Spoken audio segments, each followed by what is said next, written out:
पहिला सिद्धांत शिरसाट याच्यावरती विवाहित महिलेनं केलेले आरोप. दुसरा हॉटेल विट्स खरेदी प्रकरण. तिसरा MIDCतील प्लॉट. चौथा आरोप शहरालगत सरकारी वर्ग 2ची जमीन कुटुंबियांच्या नावावरती खरेदी केल्याचा आरोप. आणि त्यानंतरचा आरोप म्हणजे शहर आणि परिसरात 15 एकर जमीन आणि प्लॉट खरेदी केल्याचा आरोप. या आणि अशा अनेक आरोपांमुळे संजय शिरसाटांची चारही बाजूंनी चांगलीच कोंडी झाल्याचं पाहायला मिळते. आता या सगळ्या आरोपांच्या फैली सुरू असतानाच आणि या आरोपांना उत्तर देण्याचं काम शिरसाट करत असतानाच विधान परिषदेचे विरोधी पक्षनेते अंबादास दानवेंनी अधिवेशनादरम्यानच मास्टर स्ट्रोक टाकला. शिरसाटांच्या हॉटेल विट्स खरेदी प्रकरण पुन्हा एकदा बाहेर काढलं. छत्रपती संभाजीनगर येथील हॉटेल विट्स खरेदी प्रकरण महसूल प्रशासनामार्फत अत्यल्प मूल्यावर प्रक्रिया राबवण्यात आल्याचा आरोप विधान परिषदेचे विरोधी पक्षनेते अंबादास दानवे यांनी केला.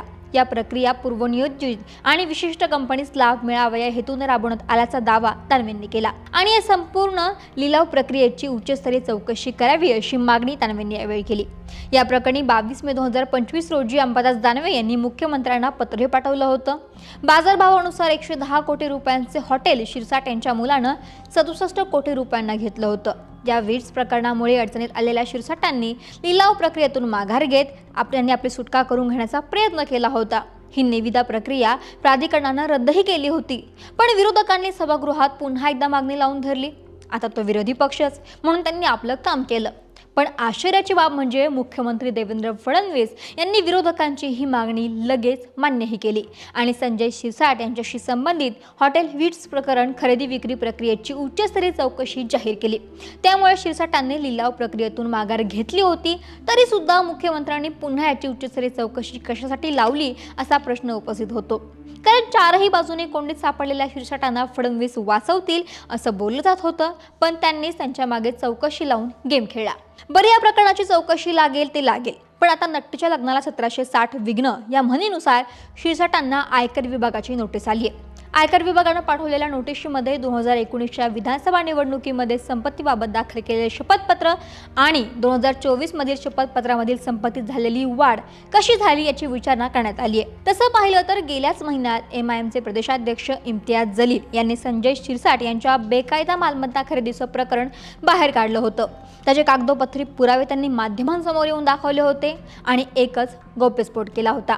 त्यानंतर याच प्रकरणात त्यांनी ED, इन्कम टॅक्स, लाचलुचपत प्रतिबंधक विभागाकडे लेखी तक्रार देत संजय शिरसाट यांच्या संपत्तीची चौकशी करण्याची मागणी केली होती. म्हणजे इम्तियाज जलील आणि त्यासोबत अंबादास दानवे यांच्या मागणीनंतर संजय शिरसाट यांना इन्कम टॅक्स विभागाची नोटीस आल्याची चर्चा राजकीय वर्तुळात रंगू लागली आहे. आता याच्या पुढे ब्लॅकचे पैसे चालणारच नाही. तुम्ही माझ्यासाठी बोलले.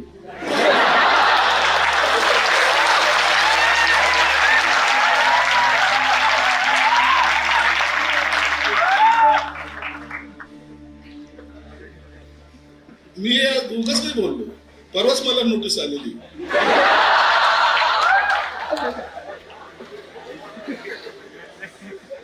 दोन 2019 तुम्ही निवडणुकीमध्ये तुमची प्रॉपर्टी एवढी होती, 2024 मध्ये एवढी कशी झाली?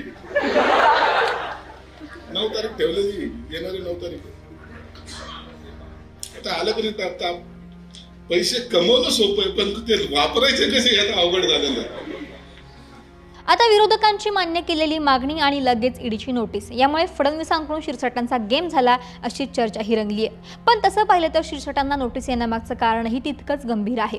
कारण शिरसाटांच्या संपत्तीत 2019च्या तुलनेत म्हणजेच साधीसुधी नाही तर 5 वर्षात तब्बल 13 पटींनी वाढ झाली आहे. आता त्यांच्या संपत्तीवरती नजर टाकायची झाली तर 2019 आणि 2024 आकडा आपण पाहिला तर 2019ला त्यांची जंगम मालमत्ता ही 1.21 कोटी रुपये इतकी होती, तर तीच वाढून आता 2024ला 13.37 कोटी इतकी झाली आहे. त्यानंतर स्थावर मालमत्ता पाहायची झाल्यास 2019 मध्ये ती 1.24 कोटी इतकी होती, जी आता वाढून 19.65 कोटी इतकी झाली आहे.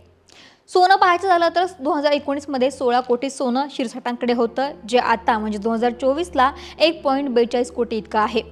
ठेवींवरती नजर टाकायची झाल्यास 2019 मध्ये 5 लाख ठेवी शिरसाटांच्या होत्या, ज्या आता 81 लाख इतक्या आहेत. 2019ला शिरसाटांकडे 85 लाखांची वाहनं होती, जी आता 18 लाखांची आहेत.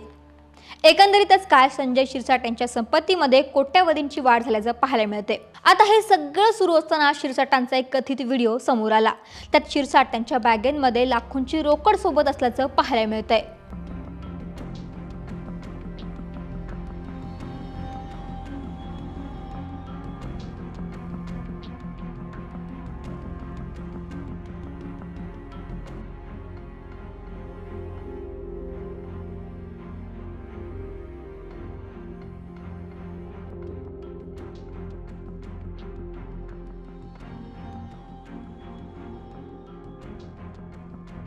दरम्यान हा व्हिडिओ व्हायरल झाला, राजकारण तापलं, तेव्हा शिरसाटांनी मान्य केलं की व्हिडिओ दिसतंय ते माझं घर आहे, पण ते पैसे मात्र माझे नाहीत। एवढे पैसे असते तर कपाटात ठेवले नसते का, असं शिरसाटांनी यावेळी म्हटलं।